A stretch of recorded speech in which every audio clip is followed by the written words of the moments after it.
来看台中一个红小姐，伫黄线违规来停车，互警察开单罚款900块，伊真不满哦，因为伊的朋友就停伫伊的头前，而且是红线停车，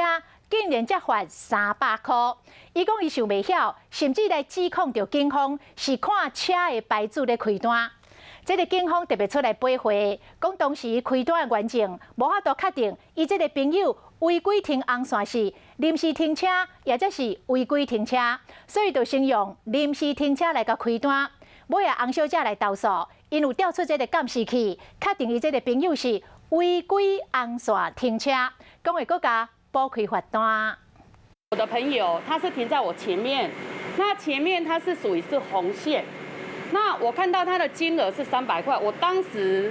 我的疑问是，难道是警察开单是有看车子的品牌在开单？洪小姐红单贴出来控诉，原言讲开单无一定的标准，因为伊违规停车，头前迄台红色轿车是因朋友的，嘛是违规停车，因为对方的红单发的钱比较少。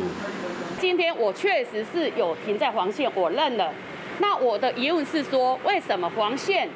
会比红线的金额少？伊讲伊的车当时违规停伫十架东路甲东英12街口，和民众检举黄线违规停车，警察一日来开一张红单罚900块，不过伊真不服，因为停伫伊头前这台车是违规停伫红线，敢若罚300块，敢讲罚金甲车的牌子有关系。助理讲说，那请我去实证前面的车主也确实在服务处，他就要改他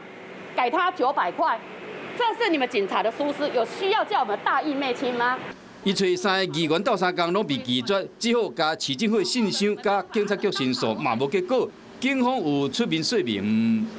本分局是依民众违规停车的状态来告发，绝对不会依厂牌的区别来自单告发。该案是因为前车宾士车白车的违规状况停车。然后另外前车红车的状况是无法断定，所以以临时停车的方式去告发。警方讲，因为当时无法确定讲洪小姐头前这台车是违规停车，还是违规临时停车，所以讲依照规定，敢若告发临时停车罚300块。因为事后洪小姐提出质疑，因过去调监视器画面，确定讲这台车嘛是违规停车，就会搁补罚单，以违规红线停车来开单。